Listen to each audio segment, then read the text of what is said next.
and welcome back to another episode of Hypertrophy Past and Present.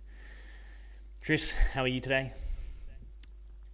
I'm doing well, thanks, Jake. Not feeling the absolute best. Got a bit of a cold, as you can hear, but other than that, I'm doing well. You sound pretty good. I know you sounded a little bit snuffly before, but so far you sound fairly well. So hopefully you hold up okay. Today we have. So obviously I normally introduce us to a silver era workout plan.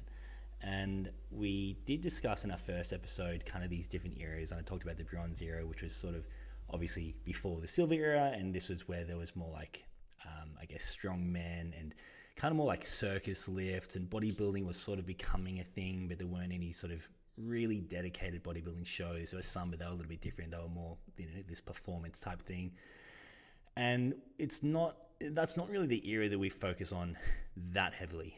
Obviously, it was pre-steroids, so there's still some interesting things, but even the aesthetics were a little bit different. We've talked about that, and obviously there's a big performance nature to it.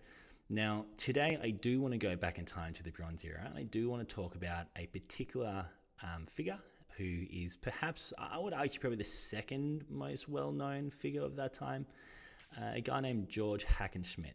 Now, what I do find interesting about George, if you look up George Hackenschmidt, the dude was absolutely jacked.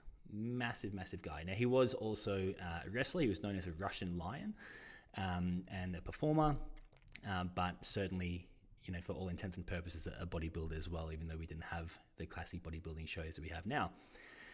Now, interesting thing with George Hackenschmidt is, and obviously this is really early on, we're talking 1900, very early 1900s, and he did write a book. I believe it was called The Way to Live, I think, something along those lines.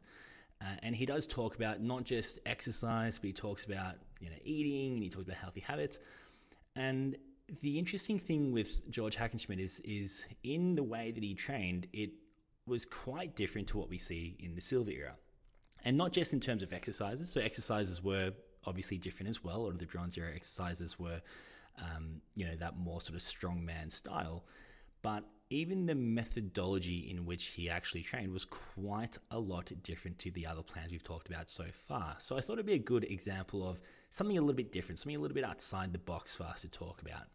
Now, as is kind of the case with some of these guys or some of these plans, is there's a little bit of, ambiguity. I've mentioned this in the past where they don't always explicitly say this is exactly what we do, this is exactly how often we do it, this is exactly the repetitions we use and all of that. Sometimes they give more detail, sometimes less. And with George Hackenschmidt's training plan, he gave, medium amount of detail. So he does tell exactly his progression model, but he does leave a little bit to the imagination. So the interesting thing here is he does talk about training most days. He does talk about doing exercise every day, but it's a little bit unclear whether he's suggesting doing the weight training every day or most days of the week. But it's very obvious that he is certainly insinuating that one should be training with weights at least majority of the days of the week.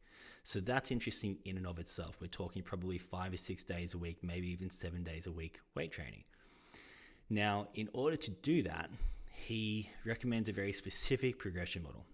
And he says that each exercise should be done, well, he doesn't exactly say one set, that's just assumed because they were all using one set back then, so it's one set. And what you would do is start with your 10 repetition max load, and you would do 5 repetitions with it, and you would add 1 repetition each workout. 5, 6, 7, 8, 9, and you go to 10. And once you hit 10, you would add load, you would go back to 5, and you'd go again. So fairly nice. This is nice. We're talking, early 1900s, and they had such a nice progression model back then. And as far as the exercises go, again, it's a little bit vague in terms of which exercises he would do each time, but he does talk about some of the exercises he liked. And we're talking things like, I should mention like the hack squat. So Hackenschmidt invented the hack squat. Now, obviously, we're not talking machine hack squat. We're talking barbell hack squat, where it was kind of like almost like a combination of a deadlift and a squat, where you would have the bar behind your back. So he would do things like hack squats. He would do things like one arm presses. He would do like variations of like a snatch exercise. He would do like a wrestler's bridge type exercise, which was kind of like almost like a hip thrust, but you would actually go up on your neck instead of just pushing your hips in the air. And what other? He was also doing several different shoulder type exercises like dumbbell raises, and curls. So again, the exact exercise selection is a little bit vague, but this concept of doing one set, low repetitions, presumably a little bit away from failure. If you're starting with a 10 RM and you're doing a 5 rep max and you're increasing 1 rep a day, so presumably holding you that little bit in reserve, and doing that most days of the week. It's an interesting method, isn't it? Yeah, I mean the numbers are not lost on me. I mean it's really interesting that historically we've thought about stimulating reps as being probably the last 5 reps of a set, and so when Hackenschmidt is saying, well, let's take a 10 rep max and do 5 reps in the first workout, and then obviously go for 6 in the second.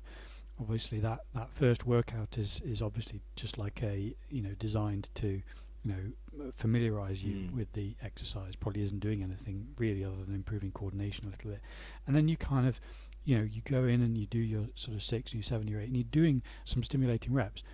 And so obviously by the time you get to your 10, maybe the 10 hopefully has moved up a bit, and it's now maybe you're using an 11 or a 12 rep max instead of a 10. So you perhaps spend a lot of time working with a couple of stimulating reps. You're probably not getting, or you're obviously not getting anywhere near 5 at any point, but you're also probably not getting those last couple of reps of the set, the 2 that would produce post-workout fatigue. And obviously this is something we can come back to and dig into later on when we talk about the physiology side of it. But what it looks to me is that he's actually got a very elegant progression model, which is allowing him to work with a couple of stimulating reps per day, per exercise or per muscle group, but he's never really getting to the point where he's training with those last 2 reps of a moderate load set, which would give you post-workout fatigue. It's a very, very well put together progression model, and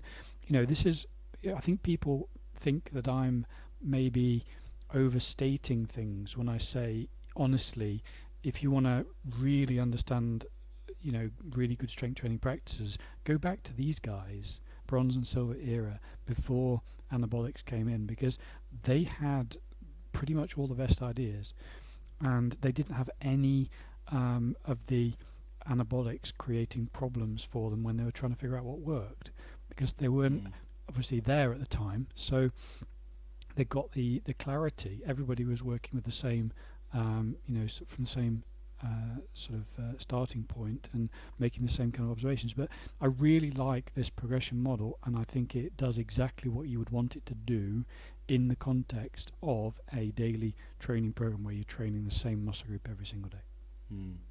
It's interesting because obviously a lot of people talk about, well, I say obviously, some people maybe don't know, but there's a lot of people talking about at the moment, is it possible to train every day, train the same muscle each day? And there's not a lot of data on there, is there? Like, we don't have a lot of studies, or we don't have any studies where they've sort of done that from a hypertrophy perspective, have they? So I think there are a couple of rather strange muscle damage type studies. From memory, there might be 1 or 2 where people have done like eccentric contractions every day for a couple of weeks, and what generally tends to happen in those scenarios is that you get a little bit of adaptation over the first kind of week or so, and then it plateaus and you don't really see any other changes after that. And of course it's because you're dealing with an incredibly muscle damaging type of exercise, and so you accumulate fatigue to the point where you're unable to recruit many of the high threshold motor units, and you're unable to produce very much single fiber force with the fibers that are activated.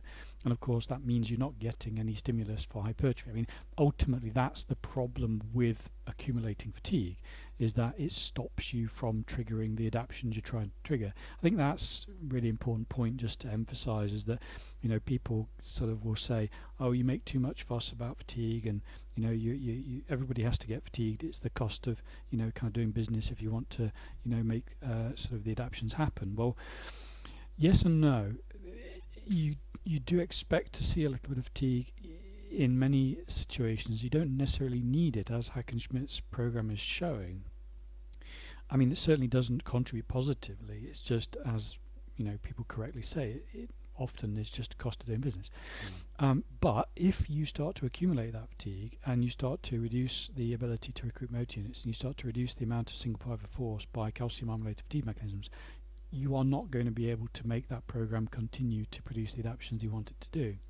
So, I mean, ultimately that is the problem with accumulating fatigue, and I think it's a really nice sort of demonstration, this Hackenschmidt program, of exactly how you might, and there's other solutions as well, but this is one of those examples of how you might go about constructing a progression model that keeps you in a zone where you're getting some stimulating reps every day, but also you're not going into that last 2 reps of the set of a moderate load, which would cause post-workout fatigue. Yeah, so when I get this question from people, the place I land is I kind of think, well, I don't have any research to fall back on. I can't show you a study that shows you that this works. And I think that that's maybe become the default from a lot of people to say, well, therefore don't do it.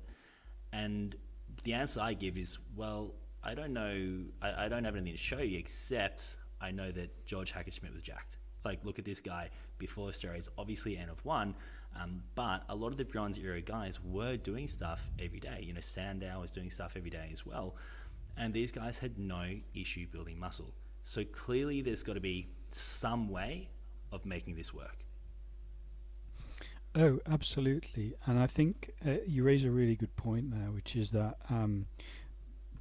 there's this tendency in the modern sort of science-based lifting community to say that if there's not a study that shows it, it's not a thing, it's not real, it doesn't happen.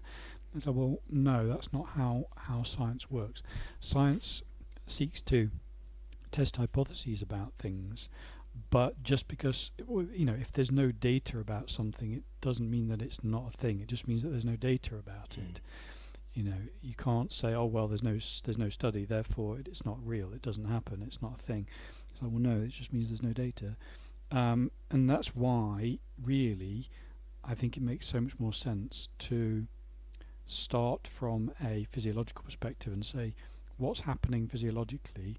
Do we think this is possible? I mean, obviously we're going to go on and talk about this question, but do we think it's possible to train a muscle every day, and what are the advantages and disadvantages, and how might that kind of piece together?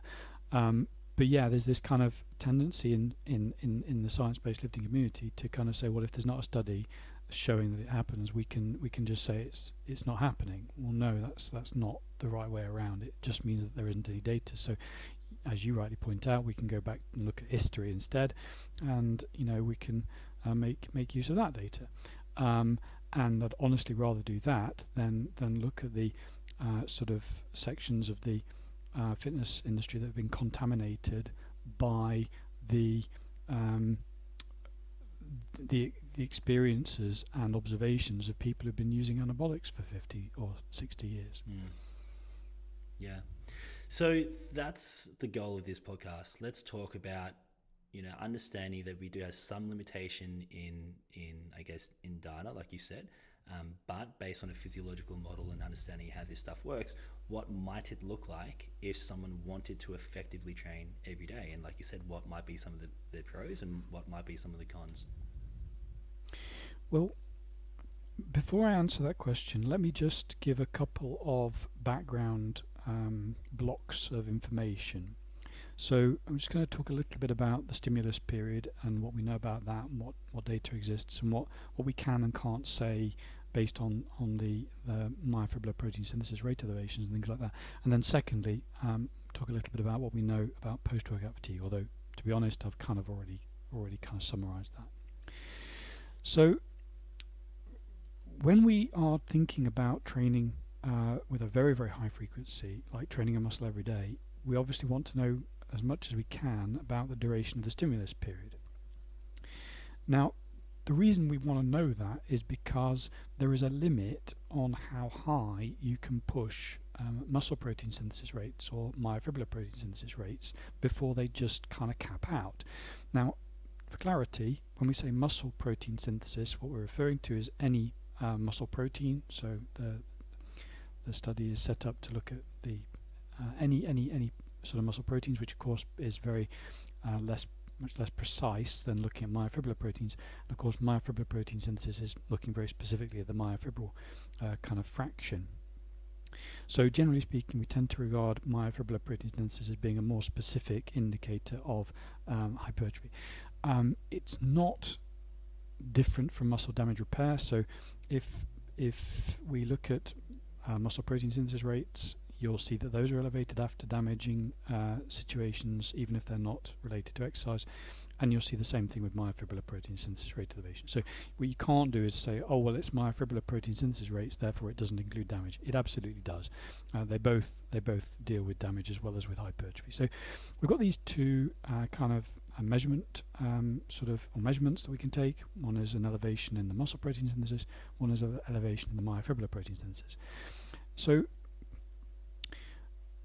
basically, we tend to use these elevations in these rates as an indicator of the stimulus period, and it's not horrible, but it's not perfect either, for reasons we'll get into in a minute.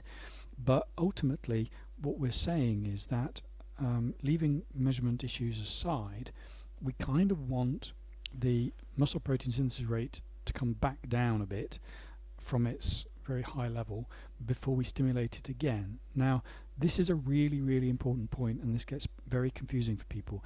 The reason we're saying this is because if you've, say, done a workout on a Monday, and then you come back in on a Tuesday at the same time of day and you do another workout for the same muscle, then after your workout on Monday, you stimulate the elevation in either myops, myofibrillar protein synthesis, or muscle protein synthesis, whichever one you're measuring, and it will have jumped really high really, really quickly, and it'll start coming down again probably after about sort of 8 to 12 hours.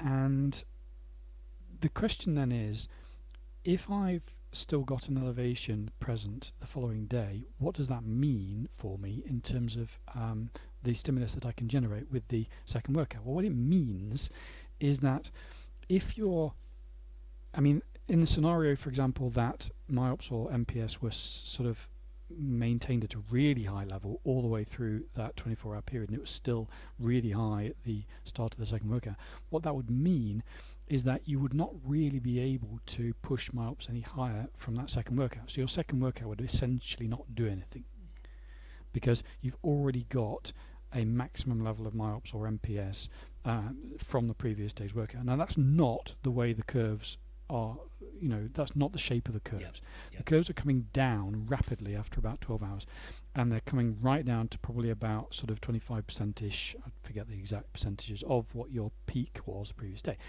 Now, just kind of running with that for a moment, that random number I just pulled out of my head, if you were to be at 25% of your peak, of the previous day, then essentially you would expect that you'd get about 75% of your previous day's benefit by doing another workout. So you're losing something by not getting myops or MPS back down to that base level the following day. And that's the essence of the problem that we're talking about when we talk about myops and MPS rates still being elevated from the previous day.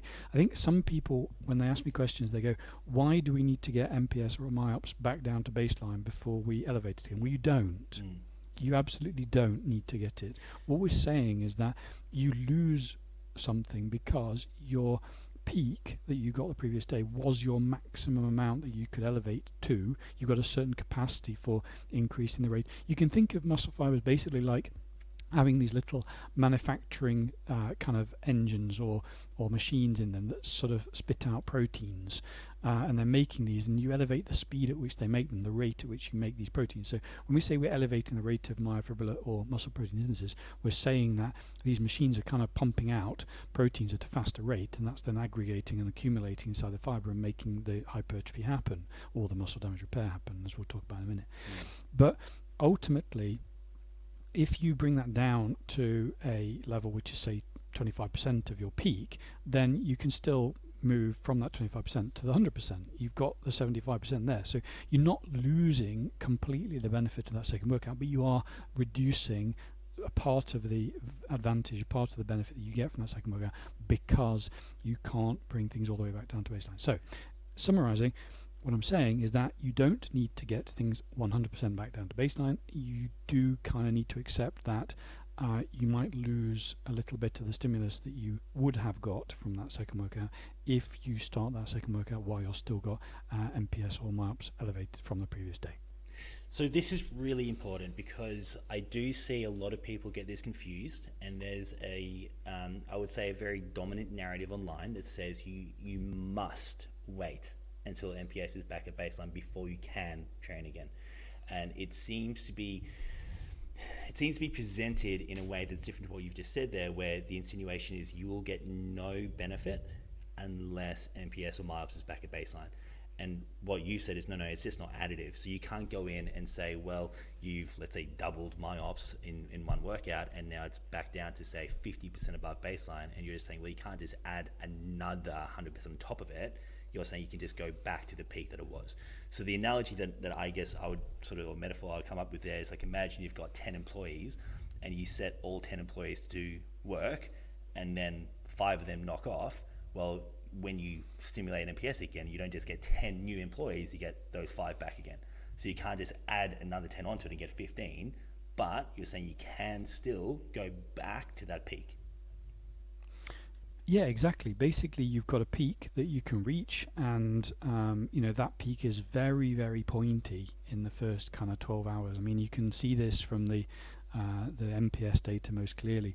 It jumps really high in the first kind of 12 hours or so, and then it starts flying back down again. So obviously, by the time we get to the following day, we are not at the peak, and there therefore is a possibility of creating, and this is really the conclusion that I would come to, is that if you just go and look at some of these diagrams of what MPS and MYOPS does post-workout, you will see that it spikes in the first 12, sort of 18 hours, and it's coming down by the time you get to the kind of the 24-hour mark. So there is clearly a capacity to then push it back up again. You're not going to get the 100% benefit, as you say, because you've got that sort of residual effect kicking around, and that residual effect is also going to be doing muscle damage repair, and that's a really important point as well, because we don't really know. I mean, realistically, we should imagine that if you're repairing muscle damage, then you're probably not able to use that. I mean, you're not able to use that elevation in MPS or MYOPS for the purposes of hypertrophy. So it probably does occupy your employees or your machines in the same way that the hypertrophy processes do. It's kind of like you've got your 10 employees, as you were sort of explaining, and you've got maybe sort of 5 of them occupied from the previous day, still processing the MYOPS from the previous day. So you've now only got 5 that are able to then give you some benefits today from the workout you're doing. But then maybe if 2 of those are tied up doing HR work, which is your kind of muscle damage repair, then you've now only got 3. So this is one of those issues where you can say, well, and again, coming back to Hackenschmidt's protocol, it's really cool to see that it's explicitly designed to produce actually a relatively small stimulus every day, but also not really produce any damage repair. You don't need damage repair if you don't produce damage, and if you're missing the last 2 reps off of your set, then you're probably not going to get any damage. So that's a really, really nice kind of sort of connection with what we're seeing happening physiologically, which is that if you do create muscle damage, then you will produce quite a long, I mean, the MYOPS MPS rate elevations where you've got muscle damage, they really do kind of just sort of tick along at a above baseline level, like that 25-30% level for a long period of time. So if you kind of do 3 or 4 sets to failure, and you were trying to make that work in the context of a daily kind of routine, which it wouldn't, but you would find that you would just be constantly stuck with MYOPS and MPS sitting at like that sort of 30, 40, 50% of a baseline all the time, just doing damage repair processes, and it wouldn't then allow you to then use any of that MYOPS or MPS for the purposes of hypertrophy. And presumably that would accumulate in successive workouts. And of course, you'd also get fatigue. I mean, this is a separate concept from fatigue accumulation. I mean, fatigue accumulation is stopping you creating the stimulus in the first place.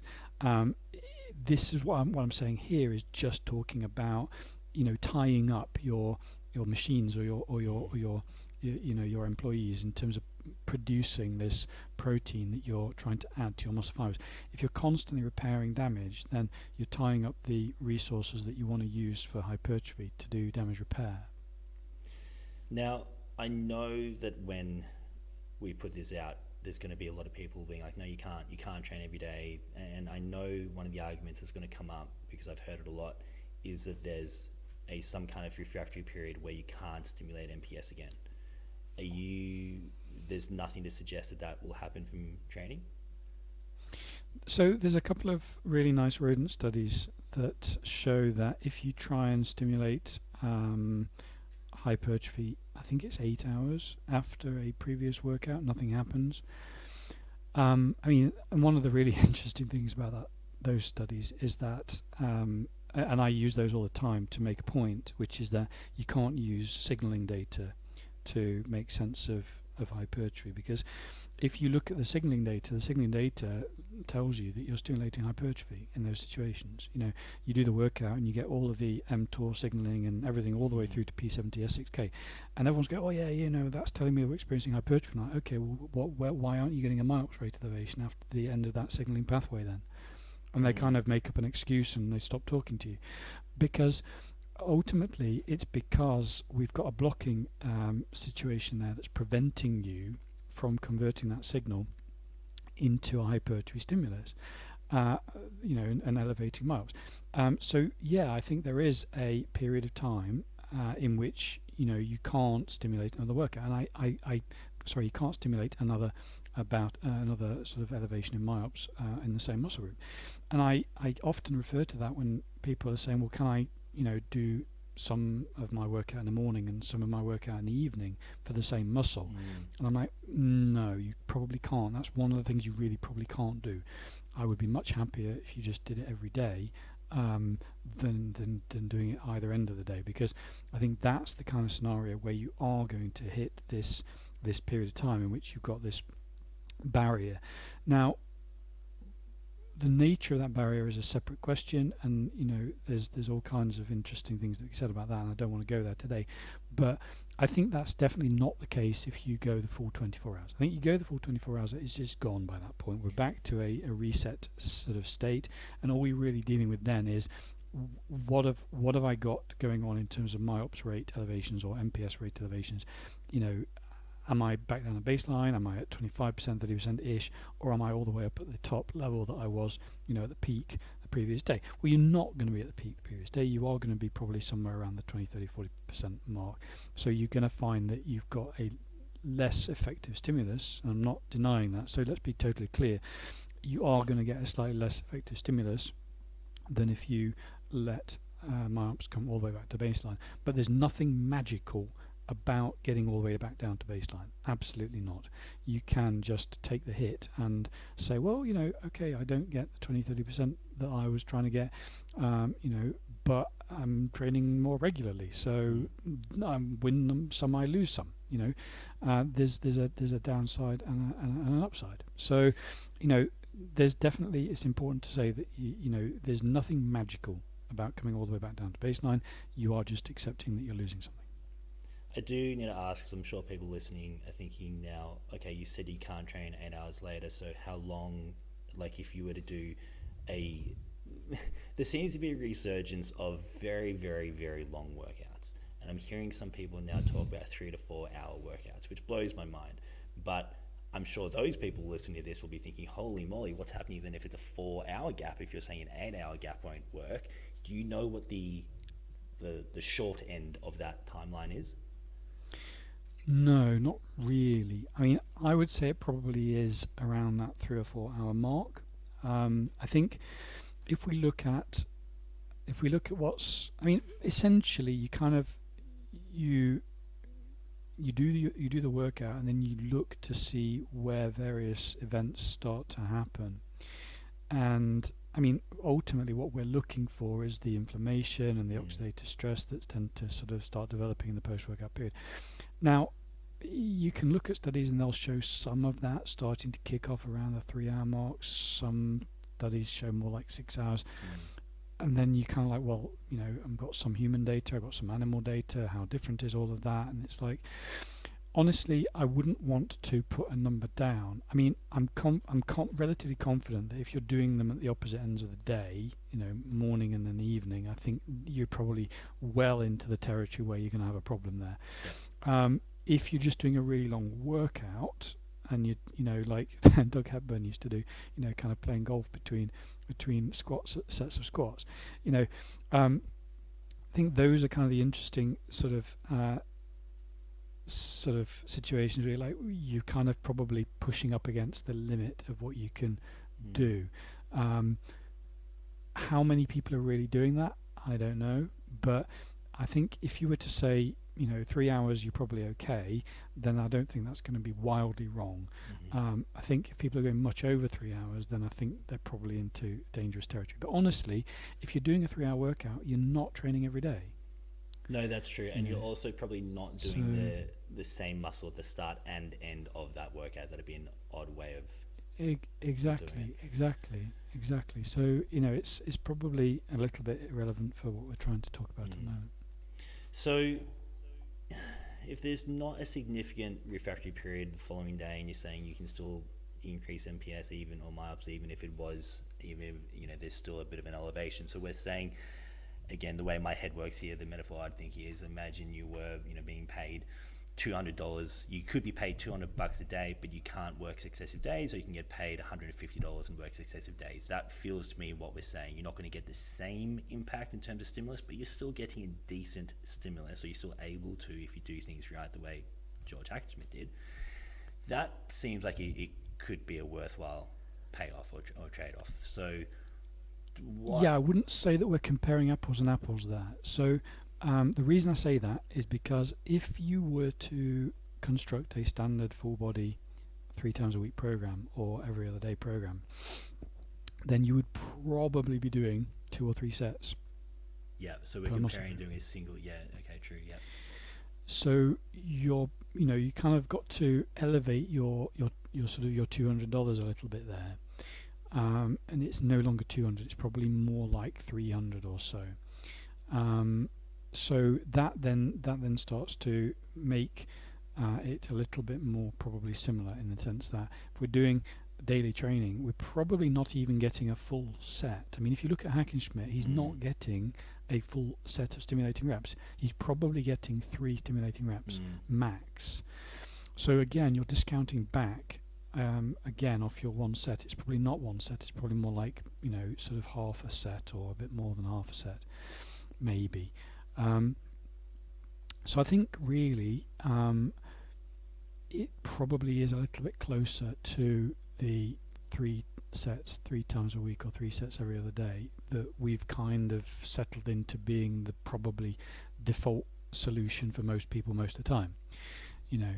So I don't think, I mean, because I get people saying, oh, well, you know, if I put 1 set a day in the weekly net stimulus model, I get, you know, a superior result from, you know, training three times a week or 3.5 times a week. Yeah, you will do.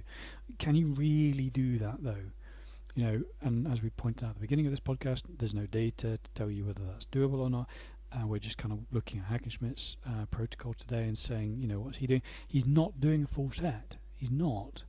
He's missing off the reps at the last 2 reps of the set, at least, if not more, and he's avoiding those because he doesn't want to end up with post-workout fatigue accumulating, both for the reasons that we'll, you know, probably talk about shortly, but also for this probably fact that he doesn't want to have a constant elevation of MYOPS and MP. I mean, obviously he's not thinking this, but you know, he doesn't want elevations in MYOPS or MPS to be spilled over, because if you look at the MPS curve for 1 set and if you look at the MPS curve for 3 sets, you get a very clear increase in the magnitude of the MYOPS from the 3 sets compared to the 1 set, and that increase in the magnitude in the first kind of 24 hours pretty much explains the extra hypertrophy that you get from that 3 sets, and multiple people have observed that, myself included. And yet you also get a long tail from the 3 sets that you don't get from the 1 set. And people have gone, we can argue now that 3 sets allows a longer duration of myops elevation and therefore a longer stimulus period. Well, no, you can't, because you've already had the benefit of the extra volume, causing hypertrophy in the first 24 hours. That's where the hypertrophy was happening, and it clearly does account for all of that. Your extra sort of myops and that second day is damage repair, and there's a whole load of studies that show why that might be the case. So I think we've got to be really careful about what we can and can't do here. And yes, I agree that if you do just go to the weekly net stimulus model and put in 1 set every day, you will get a crazy number. But I don't necessarily think that is doable. I think probably what you're looking at is more like 2 or 3 stimulating reps a day. So the limitation obviously then is going to be what you can recover from, yes? So it's going to be avoiding the accumulation of post-workout fatigue, but it's also, going to be avoiding that muscle damage repair process chewing into your available myops and MPS in that second day after the workout. So we've got 2 issues going on here. Both are caused by muscle damage, but one of them is that we're chewing into our available MPS or myops, and the other is that we are basically starting to accumulate post-workout fatigue and starting to produce a interference with the stimulus that we are trying to generate, yes. So then we need to work out, well, what is, how much muscle damage is recoverable in a day, in 24 hours? Yeah, so, I think this is one of those situations where, you're probably looking at 1 or 1.5 sets if you look at the tables and graphs that I've tried to create. You're probably looking at about 1 to 1.5 sets of moderate loads, and you could do heavy loads and probably do more than that. We've talked recently about heavy load strength training, and you can do silly numbers of singles if you really want to. And I guess that starts to go back to those circus performers and Eugene Sandow and those periods of time when they were doing lots and lots of single lifts, practicing lifts and doing a bunch of practice lifts and then coming back the following day. So maybe they were getting more than 2 or 3 stimulating reps in those situations just by using heavy loads. I think the problem that you're going to hit when you go into that territory is the same problem that Olympic weightlifters hit, which is that if you've got the sort of genetics and the biomechanics that allow you to do that, you're going to be okay. But a lot of people are going to run into difficulty that not from a muscular point of view, but just because it creates overuse injuries, and that I think is probably the problem with going down the route of saying, I'll just do heavier loads and I'll do a bunch of stimulating reps and probably get 5 or even 10 stimulating reps a day if I use heavy loads and do it that way. I think probably the limitation there is separate. The nice thing about Hackenschmidt's routine is that you're probably not hitting that problem. I think working with a 5 to 10 rep zone with a 10 rep max, I don't think you're going to be hitting that kind of biomechanical problem. So it's a really, really nice way of doing it. I think realistically, Hackenschmidt probably is on the low side. You probably could get away with 1 to 1.5 sets, but like we were saying at the beginning, there isn't data of what happens when you start doing this stuff. We don't have training studies where people have trained every day, so you don't really know what's going to happen. And I do think that a lot of the studies that measure post-workout fatigue are pretty horribly underpowered. And like I made the point with muscle swelling, when people say, here's this, and they love to do this. They'll grab a whole bunch of studies that show no significant muscle swelling at like 24 hours or 48 hours after a workout, and they'll kind of run around the internet yelling about these studies, going, it's not significant, therefore we can ignore it. And I'm like, okay, if I put every single one of these studies on a chart and look at the numbers, if it's not significant because it's not there, it's not a thing, what I should see is everything clustering around 0, because that's random, yeah? So if it genuinely is nothing, I should see everything clustering around 0. And I don't see everything clustering around 0. I think I see everything clustering around like 4 or 5% muscle size increase. So I think there's this underpowering problem when we look at fatigue. So even though we might have a table or a chart that we've created that shows you can probably recover from 1.5 sets every day, it's really interesting to see that Hackenschmidt was way lower than that, and he was deliberately looking for ways to avoid that post-workout fatigue happening. So I think the chances are that we probably do underestimate, if anything, how much post-workout fatigue is happening. And so I would probably look to Hackenschmidt and say I would start there. I wouldn't start with the tables and the charts and go, hey, look, this shows I can do 1.5 sets a day, so I'm going to do maybe 2 sets with 2 reps in reserve, and do that every single day. I think you're probably going to have problems if you do that eventually. Presumably within just a few weeks, so following the progression Hackenschmidt laid out, you're going to probably have fewer reps in reserve, at least in some of those sessions. So there might be maybe some of those days were more providing more stimulating reps than others. But a lot of people ask me, hey, can I just do 1 set of 5, 0 to 1 reps in reserve? So obviously what you've said there is, look, there's potentially a bit of a limitation here in some of the data, but maybe that might be sort of, hitting up against what might be recoverable and someone could maybe trial for themselves. Yeah, I think I genuinely really like this model that Hackenschmidt created, and I think I really would start there.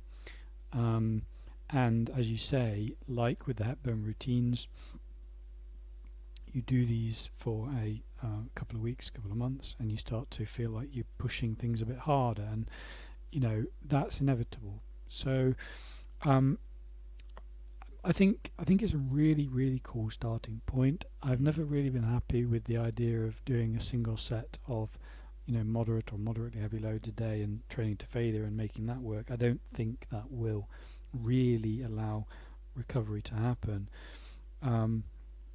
So I think basically we've got these 2 limitations. You probably can do it with heavy loads, not training to failure, just doing maybe a bunch of doubles and triples with 5 rep maxes. But honestly, if you do that, you are going to find that you get, unless you are very lucky and biomechanically perfect, I think you're probably going to experience some grumbles along the way. Go down the route of doing moderate loads, you're probably going to find that your post-workout fatigue accumulates. So I think either way you're going to hit a problem. And doing it this way, where you're just doing, say, 2 or 3 stimulating reps a day with moderate loads, is a really nice solution. Really impressed, actually. I have experimented with some of those methods. We talked about this a few years ago, and I've tried doing singles or doubles with about a 4 or 5 rep max, and I can get away with it for I did a couple of months, but eventually it caught up with me.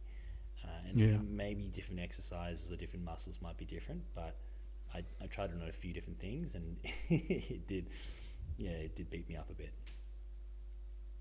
Yeah, and I think really that's kind of why I would just sort of draw a circle around it and say, what we're really interested in is a sustainable practice that can be done, and that's why this is probably about as close to a sustainable practice as I've ever seen. And just reiterating, we are literally working off a historical account here. We're not working off data that exists in the scientific literature.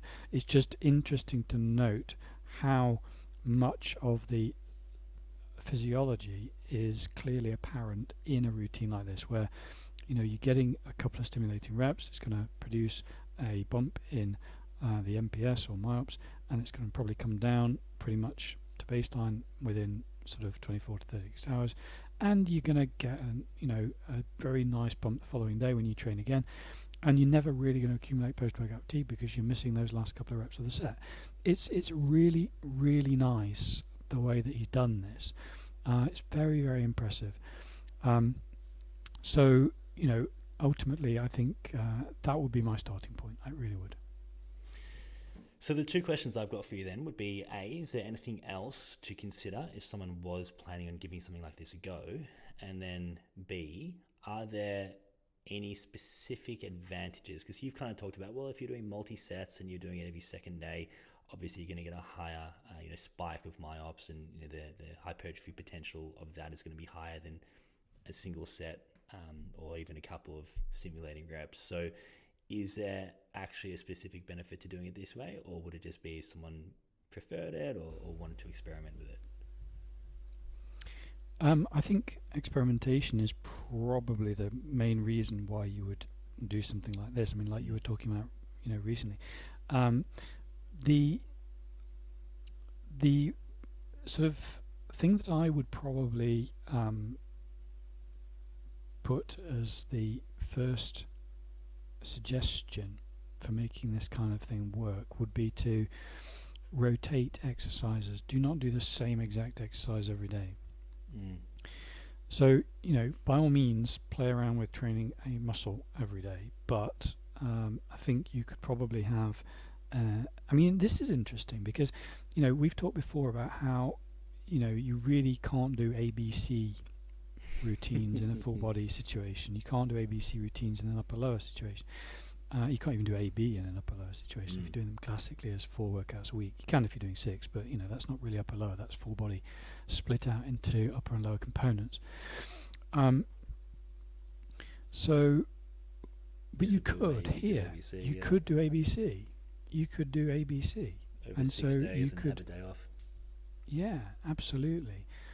That's an interesting idea. So you could actually gather together your 3 favorite full body workouts, and you could just do those as you say, 6 days a week and have a day off, and that would actually work from a muscle fiber perspective.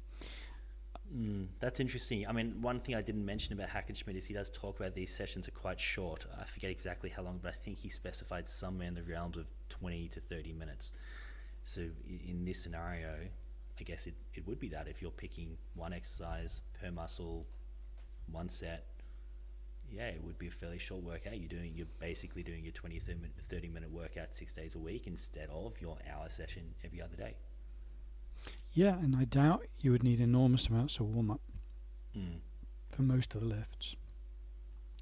It would really only be if you were sort of trying to make this work with, kind of sort of complex multi-joint exercises that required a lot of warm-up. Yeah. But even then, because you're working with a 10 rep max and you're doing probably 5, 6, 7 reps with it, you probably don't need to be quite so,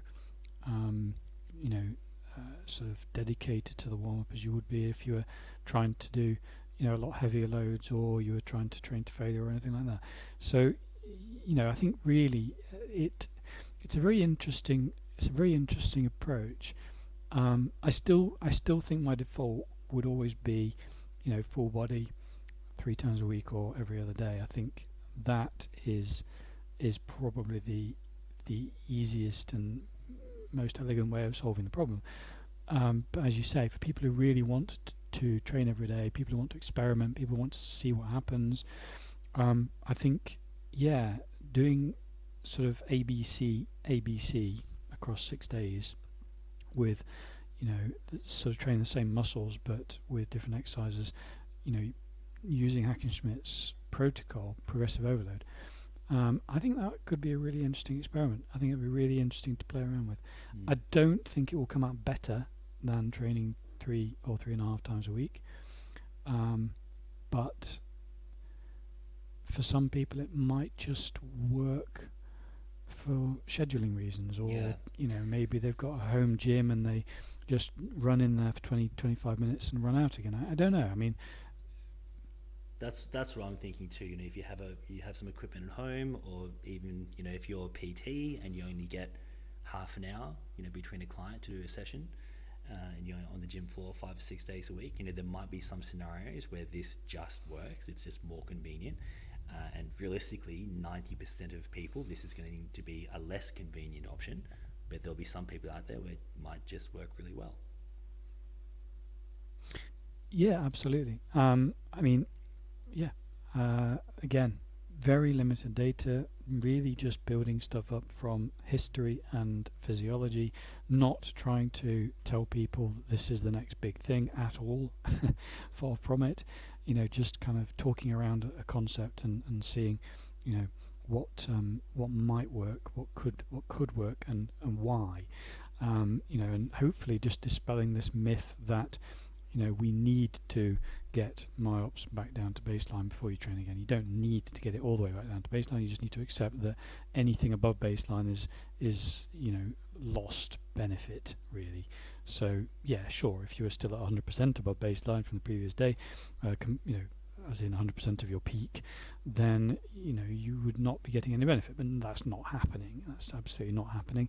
It does come down a long way from the previous day, and so there is a cost, but it's not an overwhelming cost. Anything else we should mention for people to consider? I guess one thing would be the type of exercises you're selecting, and you've mentioned anyway, obviously, if you're using big compound lifts, that's going to be a limitation. So you'd probably be thinking more single joint exercises, maybe more contracted position exercises, machines if you had access to them. Yeah, I mean, obviously, if you're doing your ABC, you could sort of focus a bit more on your contracted position stuff, and you could just throw in your critical stretch position once every 3 days, like to keep your sarcomerigenesis. I do think that squats, bench